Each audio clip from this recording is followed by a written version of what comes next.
We need to have some Jingle Bells music or something, to intro this one. This is like, or Santa Claus is coming to town. There you go. You got to ho hair. Put it on there. See, there it is. Every conversation, it can bring a jackrabbit into it. Unbelievable. Of course. Unbelievable. I got Seth and Heath with me on this podcast, and we're going to talk about Christmas gifts, things that you wish your mother-in-law would buy you. Hey, what if you don't have one? You're in better shape than any of us if you don't have one. Well, maybe. Laura, he doesn't mean that. Yeah. So I'll tell you what, we've got a lot of good suppliers that sponsor this show, and you can go through their websites. We got some cool stuff out there. So Christmas is coming up, and I saw a post the other day in the group about where to buy discounted stuff and with our suppliers and discount codes and different things. And if you're a Patreon member, then you can even get a deeper discount at a lot of these vendors. And so, yeah, I think we can cover this. I'm going to talk. I want to hear what you guys, if you had a wish list, a couple things from that you've seen on our sponsor websites that you're just like, man, I'd like to have that. So, Seth, what you got on your list? This is an easy one for me. What could Santa bring you? This is an easy one for me. I peruse through our sponsor's website, and I'm going to make, first off, this is something I already have, but I'm going to make an honorable mention because it's something I really like, and I want to talk about it. And every time I bring it out, my hunting guests and friends are like, dude, where did you get that? The Dakota 283-, the 3.5 watering system, that thing is really rad. It is it can hold up to 4 gallons of water, and it has the dish built into it. And it's just super duper rugged. I'm kind of hey, newsflash, I get excited about stuff. Sometimes I get a little scatterbrained. One time I accidentally left it out on the ground, ran it over with my truck. I have a Tundra, full-size Tundra. Didn't even bother it. I just dusted it off and tossed it in the back, and it was in perfect condition. So, well, I knew you ran over it once, but that was with the Tacoma, wasn't it? You ran it. No, I ran it over with the truck. You can't hurt it. I ran it over with my buggy once a long time ago. Good memory. I was trying to forget about that. Yeah, it's a toy truck. It is. Yeah. You drive a Chevy over it, it'll probably total that bowl. I'm telling you. It probably would have totaled the truck. Yeah, that's plenty of clearance. Yeah, yeah. I'm a diehard Toyota man. After the last time we got in the Chevy Toyota debate, Shorty wanted to make sure I told you that his government GM built truck has 30,000 miles on it, and he's had it in the shop so many times that he can't believe it. I mean, we're talking everything from torque converters to U-joints to GM's building junk, man. I wish they didn't. I love that Chevy look, but you give me an old square body Chevy that's fixed up, that sucker's bad. I love it. But you realize these new trucks, the newest truck that I drive is still 16 years old. Well, mine is too. Yeah. Okay. I got a Tacoma with 300,000 miles on it. I'm not a car guy. I'm not. I freaking hate cars. I hate working on cars. I hate everything about having to own one. But that being said, I'm not exactly the nicest to my vehicles, especially when I was in my early 20s. That truck has never needed anything done to it ever. I change the spark plugs. I do routine maintenance, oil changes, and all that stuff myself. That thing purrs like a kitty. Turn it on. Let's go run some dogs. You know what I'm saying? I love my Tacoma. I upgraded to a Tundra because I also hate working on vehicles, and I needed something a little more powerful to pull things. So yeah, he's got 2 Chevys with, you add both your mileage, and they've got more than that Tacoma. Yeah. Wow. My one's got 312 on it now. Did you top 3 with it? Well, yeah. You top 3 at 3. I didn't think you did yet. Yeah, my transmission went out at 311. Oh, okay. Yeah. And then I put 26, so it's got it's got 313 on it now. And my you bought it. You bought it before it became Obama Motors, is what you did. Yes. That is, I bought that thing way back when. Yeah. yeah. Well, so Yeah. to be fair, I still had my GMC Sierra, old blue, and it had 360-some thousand miles on it, and it was still running. What year was that truck? It was a 94. And I sold it in 2014. Still running. Like, I sold it because They were still building trucks. I had a 98 GMC Sierra. It was a crew cab, 3/4 ton, and if I hadn't have totaled it bear hunting, I'd still be if somebody hadn't ran into me and totaled it bear hunting, I'd still be driving West it. Virginia It was drivers. a beast. Oh man. Do you guys remember the Brat? That little yeah, dude. That thing had seats bolted in the back. That was our lifeblood back in the day. The only time I've ever grown a mullet in my life, I knew I was going somewhere when I was riding in the back of my buddy's Brat and my mullet was blowing in the wind. Mm-hmm. The Subaru Brat. That sounds like a Morgan Wallen song. My mullet was blowing in the wind. Yeah, that thing was female repellent, and so I had to get rid of it. Not that I wasn't, as a total package, I was. But it was male attractant. I can tell you that. No. That's like, I wasn't attracting anything but D&D nerds. You know what I'm saying? And not in that Subaru, regard. dude. Platonically. I was going to buy one of those, and then a buddy of mine, he's like, that's the official vehicle of the LGBTQ RSP whatever community. And I was like, well, I'm not buying one. A Brat? But I was going to buy. Yeah. It was actually, they make one now called the Baja, or they did. They were making one called the Baja. Oh, but yeah. I'll make a confession right now. I have a Subaru sitting in my driveway. We know it's your dark secret. It is. It's like a dark secret. I'm scared to drive it out west because I'm afraid people will shoot at me. It depends. Because it's unless also you're in Colorado. It's a yuppie car too. Yeah, There's a lot of yuppies that drive that. Go to Boise. Go to Missoula. Exactly. You will fit right in. Yeah, but I'm talking about driving, like into a ranch or something and being met with a 30-30. Well, that's what I'm talking about. Get on out of here, Ferry. Yeah. It's got a 2A sticker on the back of it. I want to get a sticker. Well, my wife upgrades. This is the sad part is we went and looked at vehicles, and for the money, like standard equipment on a new Forester is a lot better than any other manufacturer. And they're nice. They're really nice. And they're the number one safety rated vehicle in the United States. They are. Yeah. I talked to the salesman. I said, hey, are you guys still giving money away to all these charities? And he's like, oh, yeah. And I said, well, I've got a charity I want to send mine to. I want to send it to Sportsman's Alliance. He goes, what's that? And I said, it's a hunting group. Defends hunting freedoms. Can I pick my charity? And he's like, well, we have a list of charities. He goes, but you don't have to donate money if you don't want to. It's your option. I said, well, I'm sure as heck not giving it to the ASPCA. Yeah. You actually have the option. You can opt out of that. Nice. So I'm just going to say this right off the bat, too. If there's any Houndsman XP fans out there that are mechanically inclined and are like, dude, Seth is just the best host, and I want to give him a great Christmas gift. Speaking of great Christmas gifts, a totally resto-modded El Camino. That's, yeah. Okay, if anyone out here doesn't like an El Camino, I'm out of here. Dude, El Caminos are the best. My step grandpa had one of those.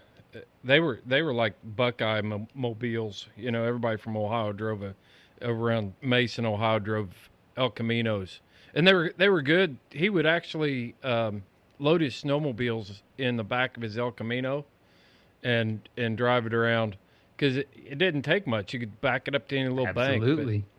I hated that thing, man. It felt like you're riding on the street. You sat all the way down in it. You're riding on the street. That's just part of the experience, brother. Yeah. What else you got, Seth? What other wild gifts have you? I'm just saying that right now. If you want water, let's get back to the let's talk about the Dash again. Yeah, portable water on the go. The Dash is awesome. They also make one for food too, but I rarely am feeding because I don't really travel with my dogs that much. So the watering system is the bomb. Anytime I'm mounted, like anytime I'm in a vehicle hunting or I keep it in. If I'm walking, I just keep it in my truck and then carry water with me. And then when I get back to the truck, pop that bad boy open, throw it down on the ground, dogs drink, whoosh, shut it, and just pour the water back into the reservoir. That's what's so awesome. You don't waste water. You just tip it up. It all pours right back into the reservoir, put the plug in it, off you go. So the Dash is awesome. I use that thing. I love it. I always dump my water. Usually I've got, three or four hounds that are hitting it. By the time I'm dumping it, it's mostly slobber anyway. Yeah. So it just keeps the inside of that tank from getting funky. But you can clean it out with bleach. And I'm the same way, Seth. Man, I get all kinds of people are like, what is that thing? And then they look at it and it's like, wow, that's cool. Yeah, I love it. So as far as my Christmas list that I don't have, one thing I really would like to have, I think it would be nice to have, is the from Havoc. They got the extender range antenna, and I think I'm speaking specifically from my experiences and for sight hound hunters, and obviously this is advantageous for any kind of hound hunter. But the extender range, you can put it on the roof of your vehicle. It has magnets on the base, and you can stick it on the truck, and it just massively increases your range. And we already have really, really good range on the prairie out there. That's usually not an issue. But what can really screw us up, and this is like the nightmare scenario for sight hound hunters, is you're out there, you're on foot, you're 4 miles from your truck, whatever, your dogs come over a rise, and there's a herd of antelope standing there, and they scatter, and your dogs go in every direction. That's like the worst thing ever. Like that. Trashy greyhounds. Yeah, and so as you can probably imagine, catching a greyhound's really hard, and they're not going. Why not just invest in a Garmin e-collar and just break them off antelopes? That's what I do, but some folks don't, and so also just emergencies happen. Some things happen, things split apart, whatever. I like the idea of being able to put that thing on there and have way more than 6 miles of range, because newsflash, greyhounds can cover ground really fast. And by the time you get back to your vehicle, they could be literally 10 plus miles away by that point. And I've seen it happen. We were hunting coyotes. The dogs took off after a coyote. The coyote, like a ninja, went through a hole in the fence, took off in an opposite direction. One dog went along the field fence, one went under and followed the coyote. Our pack split, and it took us forever to find that other dog. We lost signal on him. By the time we found a gate, he was already miles out of the country. He was down in the ravine country. It would have been awesome to have that, pop that mass extender of your range and power, and been able to find him. He actually wasn't that far. We just had bad signal because he was about 11 miles away, but we couldn't find him because he was down in that canyon country. So it would have been nice to have that extra strength. I think really what you need is like a land speeder that Luke Skywalker had in Star Wars. Yeah. That hovers over the ground, and you can just... Because you can't catch them anyway. I've dreamt of many stupid schemes, right? One of them is they make those parasails, like a man-sized backpack parasail, like the big fan that you ride on your back, and you have like the parachute, right? Jackrabbit gets up, dogs take off. There's 2 guys right here where I live that have those, Seth. They're up in them all the time. Yeah, they're up in them all the time. All the time. Don't give me ideas, Heath. Hey. Are we going to have a new Houndsman XP short here? Well, maybe. Seth's death. So anyway, I mean, this is I think that, and then I'm like, dude, this is a guy who won't even ride a horse out there across the pasture. You think I'm going to ride in a freaking like fan on my back? Like, anyway. Don't you remember the land speeder though? Yeah, it's got 3 turbines on it. Hovers like 3 foot off the ground, man. You could make some time in that thing. You could keep up with Prono in it. Well, yeah, but I mean, I'm living in reality here. I read nonfiction. Why do that? We're talking about Santa Claus bringing you shit. That's Why true. are we living in reality? That's true. Hey, if Santa Claus's sleigh was pulled by hounds, what would he have them pulled by? Yeah, that's a good question. Yeah, he wouldn't use plots, and he wouldn't use blue ticks. Blue ticks are too slow, and plots are too dumb. Walkers are too trashy. Imagine. I think Salukis. I wasn't going to say it because you would accuse me of always taking it to running dogs, but I also think... No, I know. Stag hounds. Oh. Stag hounds. Yeah. Some of those monsters that Rigo's got down there. You Well, put none of those on a sled and you could pull it. Sancho went down your chimney. By the time he came back up, all your cats are dead. And your pigs and your dogs, everything. Yeah. So that's my wish list. The Dakota 283 watering system and the range extender. You know, this is ironic, and you guys, I fought this forever, but I used to run my dogs with no collars, not even ID collars, because I wanted them to not be hung up in fence. If I hunted on foot, I would just put their ID collars on them, and I was like, oh, they're good. They always come back. I started using the Garmin minis, the TT15 minis. When I walk now, I can't, like, if I don't have them on them when I let them go, I feel like something's wrong. You know what I mean? I'm just like, oh my gosh. It's so crazy how that tool is so useful and helpful that when you don't have it, it's very weird, you know? I'm not going to say it freaks me out. It doesn't. I know my dogs are good like that. They'll come back, but it is very nice to know when they're after a hare and they take off over the hill and you can't see them for like 10 minutes. You're like, oh, they're on the way back. They already caught them and here they come. They're right over there. Like, it's a great feeling. The minis, are you getting the same range out of the minis that you get out of the normal ones?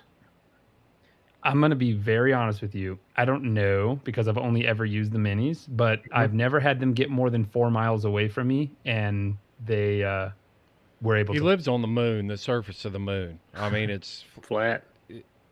Yeah, the prairie's like 7 miles by 1,400 miles. Yeah, it's really nice. Something. For the Garmin. But I use the minis. I was running the mini on when we were bear hunting. Yoggster. The battery life. Yeah, the Yog, but Jazz was wearing it. I was putting it on her. But the thing you cut back on is battery life on the mini. But now with the 200, you can inactivate it when you lose signal and move positions and, you know, try to get it back on. But the mini, the range, I haven't seen anything on range, but I have seen battery life on the mini. It's usually I usually have to hunt. I usually get 2 or 3 hunts out of it before I need to fully recharge it. Most of my hunts are about, if I can't find a jack in 3 to 4 hours, I'm out. I'm done. Yeah. But I really like them. They're really nice. I think the TT is the most important part for me. I love being able to train as well as track. It's very good for me to be like, hey, you're a little far out, come back closer to me, that kind of training. So very useful. Yep. As far as my other gift, because one was just a hypothetical, if I didn't have it, I recommend it, is the Rogaro, the Coon light. And I say that because I'm a huge headlamp fiend. Every year I get a headlamp for Christmas. When Lauren and I were hunting together, she was using her headlamp, and I was like, damn, that's a headlamp. So, you were only allowed 2, and it's pronounced Rogaroo. Oh. You took mine away. Yeah. Well, Heath, you wanted the light, right? Yeah, I have an old K light that I'm not really satisfied with. It falls off my head. Like anytime you bend over, it falls off. I'm constantly taking pliers and putting the clip on the thing and making it tighter. It's not really that bright. It does have red light and a green light, but yeah, I want a new light. So have you got that K light with the light head on it that's like 4 inches wide? No, it's small. What was that light? I don't know. Mine's small. Oh, okay. Yeah, mine's probably a 2.5, 3 inch, maybe. It's not very big. They used to make one that it was the size of that head on that light was obscene. I mean, I'm serious. It was probably close to 3 inches across. Yeah. And it's like, here comes Chris's light. Oh, Chris is with it. You know, that big. Yeah. Yeah, I'd like to have a light. That's one of my things. I do have the Dakota 283 you know, Chris, you kind of turned me on to that thing last year, putting it underneath the seat of your truck and keeps the water from freezing in the wintertime. So I've got one of those also that I really like. But yeah, I need a light. I'd like to have a new light. I've been looking through LW and them stuff, and I'm going to hook myself up with one here for too long. Yeah, I talked to him today, as a matter of fact, about the difference in the lights, because I've got the micro gator and I've got the Bayou, and the Bayou is actually a very capable light. But I did notice, I noticed last week when I was hunting with some guys that my light wasn't quite as bright as what they were hunting with. But you and I both hunted back in the days of 6-cell wheat lights and stuff like that. So what we're wearing now is unbelievable, but it's not, the Bayou's not quite as bright. And I asked LW about that. I was like, so is the Rougarou brighter? And he said, yeah. And he told me how those lights end up, getting brighter and things like that. And a lot of it has to do with the amount of reflective surface, and I mean, went into a bunch of technical stuff that I really wasn't. All I needed to know was, is the Rougarou brighter? And he gave me a complete breakdown on all of it, of how it all works. So, yeah, the Rougarou's brighter, but that micro gator, I'll tell you what, man, the micro is a handy light to have, and it's one of those deals that it's really lightweight, and I find a lot of coons and trees with the walk light, and which that's what the micro gator is without the bigger head on it. Is that what you had here in hunting season? Yeah. You showed it to me. It's in the cap. Yeah. Well, no, it's just a small. It's only about an inch and a quarter, inch and a half wide. I mean, it's just real. Yeah, but it's all on the cap. It's like a hard shell cap. Yep. Yeah. That's what you had when we were back there in training season. Yeah. Yeah. That sucker's handy, man. I use it. I use it when I'm working on stuff around the house. I use it when I'm out feeding. I use it when I'm bear hunting.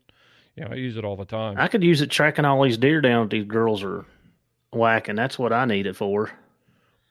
Well, one thing that's cool is I better not bring this out. I better not bring this one up yet. It's not a done deal. Yep. One of our other sponsors is going to be carrying both the 3.5, the Dash 3.5, and a few of the Cajun lights, but we're not ready to roll that. They're not ready to roll that out yet. Sweet. Yep. So I don't know. My set. I mean, there's a lot of things I like that I have. Probably my favorite thing of all the sponsors is the Dogs Are Treed, the tie out. Like, that's probably the thing that I've used the most of all the stuff that I've got. But I've got 2 5-dog tie outs now, so I'm good with that. But man, I can always use new tracking collars. I can always use, and I'm not sold on the TT15X yet. Everybody's still having issues here with them. They've had to send them back. And I don't know about everybody, but I could use a couple new collars. I've got some that I'm pretty sure were the first ones that. Well, I'm still using some of the TT10s, the original ones that come out. I'm just waiting on them to fail. Yeah, they were made when your Chevy was made. Probably, yeah, it was way back. I still have the my handheld. My 100 was the first year they come out with the alphas. It was the year you had the 320, and then the alpha came out. So whatever year that came out, was it 13, maybe 14, 13 or 14? Beats me. I still have it. That's the one I use. And I had 2 collars, and one of the collars don't work anymore, but the other one still does, and I'm still using it. But so I need to update collars. So I probably should get a couple new collars for me. I just ordered a bunch of Garmin stuff from LW over at Cajun Lights. Yeah. Havoc carries it. Havoc. Briar Creek carries it. I've seen that on all of them. Yeah. So yep. There's 2 things that I could definitely use for sure. Yeah, Garmin. I'm going to challenge Garmin here a little bit. They need to put a little more time in the research and development on some of this stuff, like the new Alpha, the charging port on that thing behind it with the, they changed the plug on it, so now you've got to keep track of another cord. It's just they're putting GPS and designing equipment for the space shuttle. They can surely figure out, hound stuff here. I just don't think they pay enough attention to it at times to listen to what we're trying to tell them of what we need and and things like that. And like you said, the 15X, they're wanting to phase out the 15s, and you got to work the bugs out of that stuff before you just start putting it out there. Yeah, and of course, Chris, you've been around our whole group, and we had major issues the first of training season. We kind of got them worked out, but you shouldn't have to run 3 collars on your dog.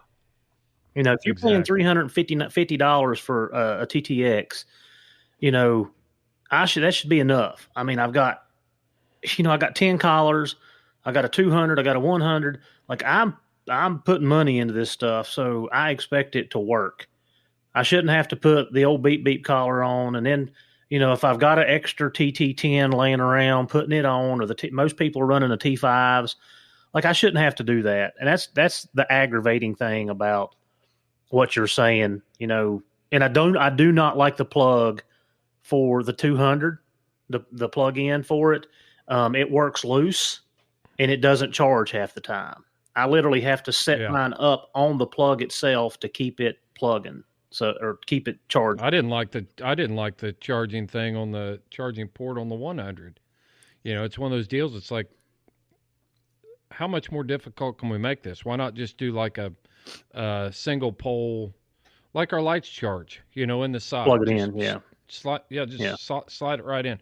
Put it on the side, because if you're running it in a windshield mount or, dash mount setup, trying to get that plug in there when your battery gets low and getting it fed into that little bracket they've got on the back. You almost got to get in the passenger side to get your charger hooked up on when you're running it like that. There you go. All right, Garmin, send us a bunch of your stuff and we'll R&D it. We'll get you. That's right. We'll get you fixed up. You just got to listen to what we're saying. That we need to start breeding dogs with longer necks if it's not going to be more dependable than that. So Franco, one of the guys that I train with a lot, Franco used to call it the Mr. T starter kit. So what happens is you have somebody come on the field and they've got their 2-inch flat collar on, they've got a pinch collar behind it, and then they've got their Dogtra or Garmin or whatever e-system they're using behind it. And he's like, man, are you breeding draft into those dogs? Because you've got he calls it the Mr. T starter kit. And I crack up every time I see one. Every time I see somebody come out with that, that's exactly the same thing I think about is, going to have to put some draft. I think Wes is actually putting some in his dogs. I don't know what zoo he's getting it from, but he's definitely got some. My dogs are like 95% neck. The problem is that they're like a damn monitor lizard, and their neck is more muscular than the width of their head. So if they look down, their collars can just fall off. That's the problem. Would be, huh? That would be a problem. So do you know that they make a collar with a bungee on the top of it, so you can pull it up and it'll pull it tight without restricting the breathing because it gives with it. Huh. Okay. Yeah. I can send you I've never had Okay. Yeah. I've never had a problem with their Garmin's coming off in the field, and I mean they're obviously moving very quickly. But when you try to walk one, if they can slip their collars so easy, you have to use martingale collars, special collars to walk sight hounds. Otherwise, if they don't want to go and they pull against you, whoop, that thing just goes right over their little lizard necks, and they're gone. So they're little pinheads. Yeah, they can. You don't even need a dash. You could water every one of those things out of a empty Mountain Dew bottle. Just take the cap off the bottle and pour them that little bit of water in there. They can stick their whole nose right down to the bottom of a Mountain Dew bottle. Yeah, guarantee it. They're like the aardvark or whatever. It's got the long snout. Yeah. The females are really extreme. When people see my female greyhound, they're like, "Oh my, what is that?" And I'm like, "Oh, it's an ii." And if you don't know what that is, Google it. AYE. It's a real animal. It's gonna freak you out. It looks like my greyhound. I'm gonna have to do some Googling right now. Don't do it right now. It'll horrify you. They're crazy nocturnal lemurs. Well, I guess I'll tell you what I want. You know what? If I could, I'll tell you want something that and I had the conversation with him today. I actually bought myself this. My jazz female is getting older, and I've done a lot of winning with that dog over the years. She's been very good to me. She'll turn her into a rig dog for bears, and I'm going to miss her one of these days. And I just ordered today. I sent in a picture. It was a cover photo for the one of the episodes where she and I were at that bear tree on the north side there. Yeah, I know exactly which one you're talking about. Mm-hmm. Yep.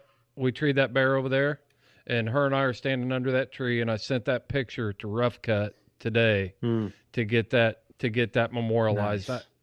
One of these days, something's going to happen to a phone, or we're going to lose these pictures, and I'm not going to have it that. And plus, this is something that I can display in my house, and it's not like I'm digging through 1,000 photos to show somebody on my phone. And so, my Rough Cut, yep, Seth's got one right there. So Rough Cut's one of those companies, I don't think that, and I'm as guilty as anybody, we don't think ahead until it's too late. We have no, foresight on things, and then we're like, man, I wish I would have done that. But, it'd be a great gift. Go to their website. You just need to check out their website. They're making all kinds of stuff. Everything from memorials for Grandpa. I was talking to Corey today, and they've done old World War II photos that were real grainy, and we're able to recapture that. And so that's one of the things that I would recommend is get some, ask for something with some meaning. That favorite hound, maybe you and your hunting buddies, that photo of your grandpa or something, but Rough Cut can make something pretty sweet for you. I was going to mention Rough Cut as well, but I passed my limit already. I love Rough Cut. That thing, I took it down for this episode because I knew I wanted to bring it up. But everyone looks at it, they're like, this is so cool. Where did you get this thing from? And I'm like, Rough Cut. So yeah, I love mine. I'm going to get another one. I'm going to get one for my dad this Christmas of me and him, like father and son. Wonder if they would do a panorama, like where I could just put it over my couch. That's what I'd like to have. Maybe they could do it. Yeah, I bet they could. Yeah. They harvest all their own lumber and stuff. They grow it and they harvest it, and so it's totally 100% United States of America, USA made. More than your Chevy truck and more than my Toyota truck. Made in America. If you're looking for a made in America, it's grown in America. It's made by Houndsmen in America. It's also, they make all kinds of cool antler things too, because they have their own herd of red deer. So they make like antler rings and stuff that really look rad. So they also have a red deer herd, which is pretty cool. On their website, one of the owners is like holding a calf, like a red deer calf, and it's pretty cute. Are those the same things as red stags? Yeah. Yep. Which also for the longest time was placed in the same species as the Rocky, like as the elk, the wapiti, but they now finally have decided they're a separate species. For a while they thought the elk was a subspecies of the red deer, but now they're separate. Yeah. Well, the old days, the original colonials, Daniel Boone, as a matter of fact, he came into Kentucky. The old journals and stuff talk about the long hunters hunting red deer, and they weren't red deer; they were white-tailed deer. But due to the color phases, they would come here in the summertime and hunt because they had, of course, the weather was better for hunting. For them to hunt in anyway, spring, but they were red. A white-tailed deer looks extremely red this time of year, so they just called them red deer. And so a lot of people that read the journals from back in the day and they see that they were hunting red deer, they thought there was another species of deer here, but it was always the whitetail. It was cool. just the coat and the color phase of it. I think I'm going to be the farthest western long hunter in the USA in 2 days. I'm going deer hunting with my flinter. I don't know about that. I don't know. I bet we can find somebody in California that's hunting with a flintlock. At this very moment? Oh, tomorrow. Yeah, that's what I meant. I just meant in that moment. No, of course there's some California flinter guy. I just meant like in this weekend. Yeah. Yeah, so Rough Cut is one of the things that I would highly recommend. It's one of those things that the houndsman in your life probably isn't going to think about.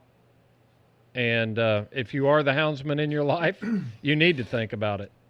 Memorializing those special hunts, that special hound, that once in a lifetime dog. It's just a great gift. So drop some hints to some people in your life to get you one of those. It's real easy too. All you do is go to their website and upload a picture. I upload them right from my phone. Yeah, the customer service is awesome. They'll send you proofs so you can decide how it's going to look before you pull the trigger on it, and they make sure it's exactly how you want with contrasting and stuff like that. So awesome. I sent 5 pictures, and we whittled it down to the one I chose, and I couldn't be happier. Yeah. The second thing that I would put on the list is, this is self-sponsored, but go to Redbubble.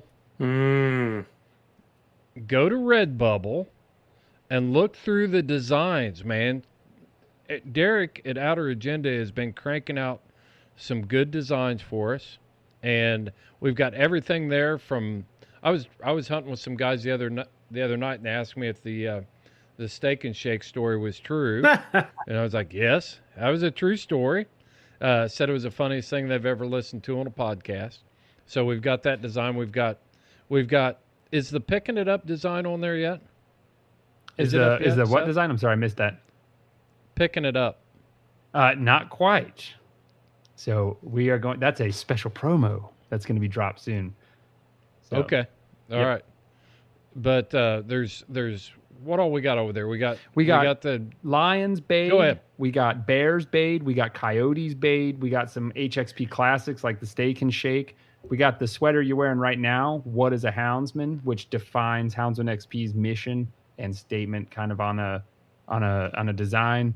We got, of course, some running dog gear for my Sidehound people out there. And of course the Houndsman XP logo. So, and again, it's 56 different things you can put it on. So you find whatever you like. And for real, the shirts are really good quality. We all had them at the Terrier Trials in Tyler, Texas, and I was like, my shirt was super comfortable, and the design was really well printed on there. Like, it didn't feel cheesy or gummy. You know how like a low quality screen print can It's not a vinyl print; it's a true screen print. Mm-hmm. I don't like the vinyl print. You know, it just looks like an iron-on from the old days. These are actually screen printed, and the one I'm wearing right now is, like you said, the definition of a houndsman, and it's kind of cool. We took the Houndsman XP logo and we broke it down into its individual parts and put some mission type stuff with it. And yeah, I thought it turned out real well. Yeah, it turned out awesome. Redbubble. That would be. I could fill up a cart at Redbubble. I really want to, with the Redbubble store, I really want to also represent all our houndsmen out there. So I thought it was really important that we got like a cool. Derek drew an awesome coyote bay. That coyote looks so good. And so I was really happy to see that. So we're representing everybody there at the Redbubble store. We dropped the Sighthound Chasing a Hare logo, and we sold a bunch right off the bat. So thank you, my Sighthound hunters, and keep checking it out. We got something for everybody, and I'm really proud of that. And it's been a lot of fun. Thank you, Derek. Outer Agenda, you do great work. Yep. What else we got? We've all talked about 2. I mean, it's Christmas. I guess we can blow the top off of it. I took away Heath's, and then you took away mine. This has been a white elephant Christmas where we're stealing each other's gifts. Yeah, I'll run with that. A white hound dog Christmas. Well, if somebody was selling good hounds, I'd definitely take them up on that one. I mean, I got some, but not for what you want. No. I don't know. What kind of problems you having, Heath? Let me help you. Let's talk through this. They all coming in heat. I mean, no kidding. They're killing me. Kate's not coming in. No, Maggie is, and I had to move her. I moved her plumb away from Kate. Kate was in September 11th. Of course, Hart was in the week before that. I mean, it's like y'all are killing me. I can't have all my dogs together for one season. Like, can everybody just stop coming in heat so we can hunt? Let me ask a question. Yo. Does the heat cycle massively affect their performance, or does it just affect interpack cohesion? Yes, the second. Now, I don't know. Okay, so Chris, you may know my jazz female. Yeah, like when my jazz female, I can tell when she's coming in. She acts crazy. She does. Yeah, I mean, Brandy, when I was hunting Brandy, like when she come in heat, I just hunt her by herself. Same thing, not consistent, not the same dog at all. Too many hormones going on, I guess. Yeah. But yeah, I could, but yeah, you can't have, a bunch of male dogs running around. They just be fighting and trying to hump her and everything else. So yeah, so she's out for the first 2 weeks of season. Yay. So yeah, that's the main reason that I run males, because in my world, the heat cycles just devastate their performance, and so when they're just trying to run super high athletic power running, it just destroys them. And I have a female, a litter mate to one of my dogs, and it was just awful. Like, I would lose 3 months because they have a false pregnancy afterwards, and they're still destroyed. When they're in their false pregnancy, I'm not even joking. Your boxer could outrun her. You know what I mean? And I was like, that's enough of that. I spayed her. I was like, if I need pups, I have males around. And then I was like, I'm only running males for that reason only. So I have one spayed female, and the rest are all males for that reason. Performance boost. Well, Shorty always he neuters and spays everything. I know he neuters his male dogs. I don't know about spaying his females. I don't think he does, because if I remember talking to him, he's like, all the males are neutered, so he goes, I can go ahead and run. Yeah, I can go ahead and run them and not have to worry about that problem with the pack cohesion thing or fights in the dog box or whatever. Do the females butt heads when they're in heat, or not really? They can get a little crappy, but what I've seen is, like, if you've got one female by herself, the heat cycles can be irregular.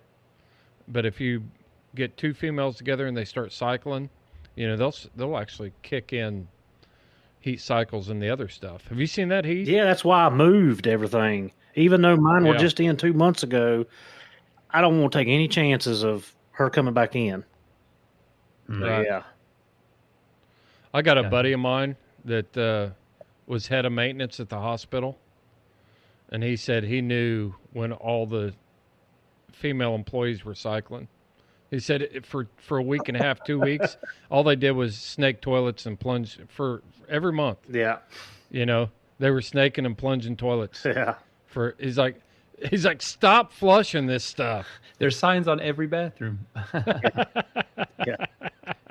I will say this is there is something biological about it. Yeah, and I will say this is not anything groundbreaking, but spaying her really actually made her a way better pet, because she was kind of a bitch. You know what I mean? Like, and then I spayed her, and now she's literally like a puppy. She's much more amenable to the other dogs, and much more. When I get her out in the field, she doesn't care about sniffing and marking or anything like that. She's just like a puppy. She just wants to run around and play, which I like. She's a super serious hunting dog. That's her biggest problem, is she's turning her off is tough. She's crazy. But I think it made her a lot better pet around the house. So if I'm firmly in the camp, if I'm not going to breed a dog, I'm going to sterilize them, because the desexing them and removing those like sexual urges and other things that come from those hormones, I think just makes them better to have around the house as a pet. So, yeah. I had a buddy of mine that had his mule spayed. I've never even heard of a horse being spayed. Yep. His Molly mule. Yeah, she would start cycling and just lose her mind, and he just had her fixed. Totally changed her. Now she's, just like a gelding, ready to work every day. No problems. Huh. Wow. Yep. Dang. My really, really good friend, he was a polo rider for Cornell. Isn't that crazy? And he loved mares. He loved riding them because he was like, they're sassy, and on the polo field, they're like mean. They'll like bite the other horses and try to push them away. And he said geldings are just too much of a pushover. They let other horses bully them around. So I was like, you'd want to ride Calypso if she was a horse before I spayed her. Yeah. Well, guys, what else we're going to talk about? You guys got anything else? I do. I think we just make it. I'm going to. You do? I do. All right. I do. This is out, a gift for yourself. But I do want to talk about the Sportsmen's Alliance partnership at Patreon. If you join at the $12 membership, you guys, and you're a patron for 3 months, you get a membership to Sportsmen's Alliance. And that's not just a gift to you. That's a gift to all of us. Sportsmen's Alliance is out there. Give a gift to freedom. That's right. A gift for freedom. I need an eagle shriek behind me right when I said that. Yeah. No, Put you that need in post-production. F-14 flying over so you can hear freedom coming. That's what we say every time. Yeah. America. Yeah. And when you join Houndsman XP at Patreon, and also when you join Sportsmen's Alliance, you're going to get sweet joining benefits from both of us. So that comes back to you. But also, it's a great way to support the mission, preserve, protect, promote, and also be a part of something bigger than yourselves. I think the time of hiding is done with social media. That's not possible anymore. And the people at Patreon are leaders. And I think we could use more leaders in our world. So that's a good point. If you break down, we've done this a few times, but if you break it down financially, $12 a month equals $144 a year. And as soon as you sign up, we're going to send you a hat, our hat, which is a retail, it's got a value of at least $25. And then our leather patch caps are more than that. But, and then you've got the Sportsman's Alliance. The membership for 1 year of Sportsman's Alliance is $35, I think. But then the Advocate magazine that they put out is incredible. I mean, it's going to keep you up to date on what's going on. Good articles in there. There were articles in the last one about things we talk about on this show all the time, about building relationships with your legislators, about how to have effective organizations, how to organize in your local communities to preserve our freedoms. So you got the Advocate, and then they're going to send you a 2-knife set and a subscription to HuntStand Pro, which is comparable to other GPS mapping apps that you can put on your phone. And then on top of that, you got all the drawings we do all year long. Every month is running about $100. Yep. For a prize. $500 for the semi-annual and $1,000 for the annual. So it's not just about us trying to get you to send us money. It's about, it takes money to put on a show. It takes money to do this sort of stuff, and so we use part of it for that, but we're serious. We want to preserve freedom. We're in this thing for one reason, and that is to make Hunting with Hounds mainstream and make sure we can do it forever. Love it. That's why I'm here. Yep. I just, this world of hunting with dogs is so incredible. And obviously the mission of the show is to keep these rights for us and to let people hear these things. And, I feel like I just got done traveling. So I feel so lucky to be a part of that. And stay tuned, guys. There's going to be some cool stuff coming through to the Patreon page. There's a lot of bonus material there. I just got back from East Texas on 2 separate trips. Patrons already know the Tyler, Texas trip, but I just got done hanging out with some awesome blood trackers. Shout out to you, Danny and Dustin. You guys rock. And stay tuned, you guys. There's a lot of bonus footage. I stuck a GoPro to my head and got all that on film. It was very exciting. And of course, I'm not going to get away without jamming a mic into someone's face. And so I did that several times. Made myself pretty annoying, I'm sure. But it was a great time. So stay tuned for that, patrons. Yep. Heath, you got anything else? No, we've got a lot of good stuff from our sponsors. And I mean, like I said, all of us are using a lot of stuff that come from them. So you guys write your Christmas list down and get on the website and get that stuff ordered. Agreed. Hey, I got one more thing, actually. False. Yeah, go ahead. I wrote it down on my notes, and I just glanced over and saw them. Do you guys know that the Bracco Italiano is just added to the AKC? Yes. I seen that. I thought they already were. That surprised me when I saw that. Yeah. The first time I ever saw one was on TV, and I was like, that's the weirdest looking bird dog I've ever seen in my life. But apparently people like them. So that's cool. Yeah. Have you guys ever seen one? Yeah, I've seen one. Not in live. I've seen pictures. I've never seen one in person. Yeah. Yeah. Oh, you've never seen one? Okay. That's what I meant. Hunting. No, never seen one in person. No. Gotcha. Nope, never seen one. It kind of looked like a bloodhound with English pointer colors. Yeah, it's kind of crazy. They look like a majestic. They look like a majestic hound, is what they look like. And then you see them out there retrieving and doing things like that, and you're like, "What the heck is he bird hunting with a majestic hound?" You know, Probably have better luck. yeah. So you had to pay attention. Yeah. I'm just going to go out on a limb and say majestic isn't the word I would have used. So you're very kind to the Bronco. Yeah. No, the majestic is actually a French, French influenced hound, old Europe hound. Oh, Where a lot of our hounds came from. Mm-hmm. Yep. Gotcha. Yeah, you got the what are they? Heath, majestic, blue. You got the majestics. You got the blue Gascons. You got all those that have the older, more loose skin on their face, longer ears, more of a domed head. The ear sets lower than our Heavy American framed. hounds. Yeah. Bigger. Heavy frame, bigger bone. Yeah, kind of like a bloodhound frame dog. A lot of those traits too. Yeah. Mm-hmm. Yep. There's some people in the U.S. that are using them, and they still breeding true to it, and they love them. So I'm going to ask a question to you, Chris. Why the long ears? Is that I hear people talk about coon hounds, the longer the better. What's up with that? Well, that's an old the old, like the Basset Hound. You take a Basset Hound. It's obviously got a lot longer ears than the Beagle. And I don't know how much Heath might have some good info on I have this, but no scientific evidence.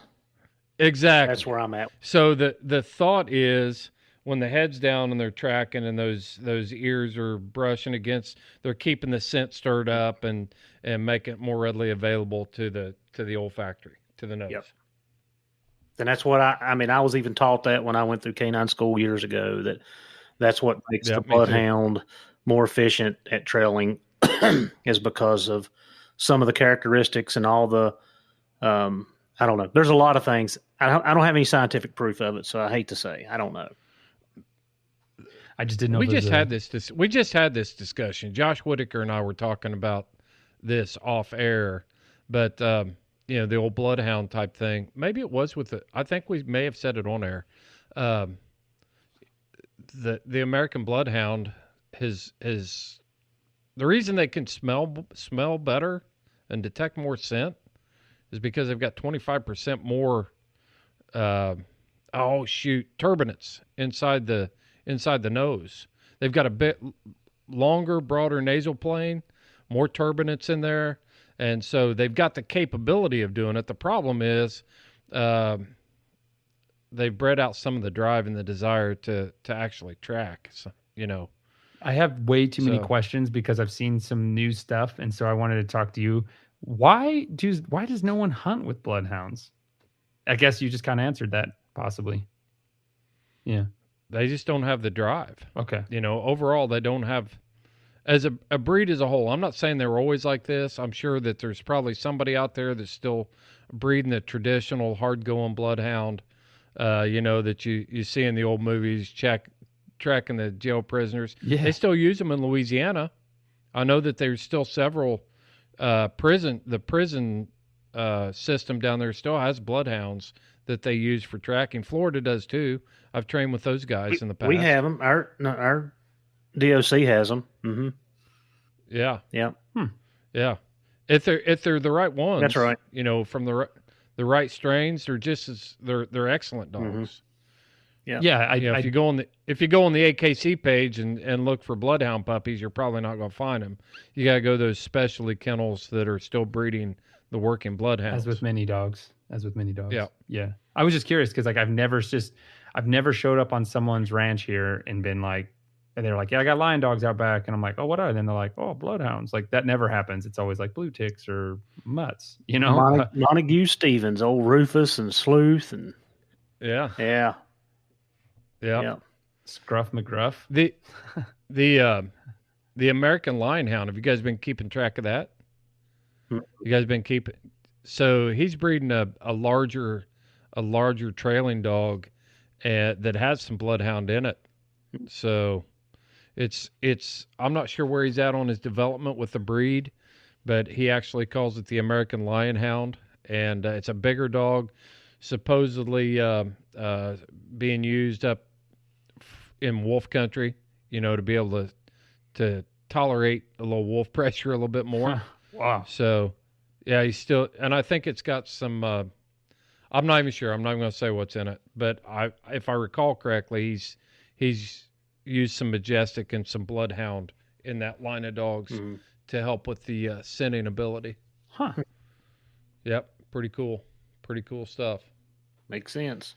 So, all right, guys. Well, I'm going to wrap it up, and want to wish everybody a Merry Christmas. We had fun talking about all the things that, the wish lists and all that stuff. But, just I hope you enjoy your Christmas. You don't have to give a lot of gifts to enjoy Christmas. The memories you make, the time you spend with your families. And that's what it's all about. Remembering the true meaning of Christmas, why we celebrate Christmas, the birth of Christ. That's what it's about. And I just hope everybody has a safe and enjoyable Christmas. And thanks for tuning into the Houndsman XP podcast. Merry Christmas. Merry Christmas, everyone. Merry Thanks. Christmas, everybody.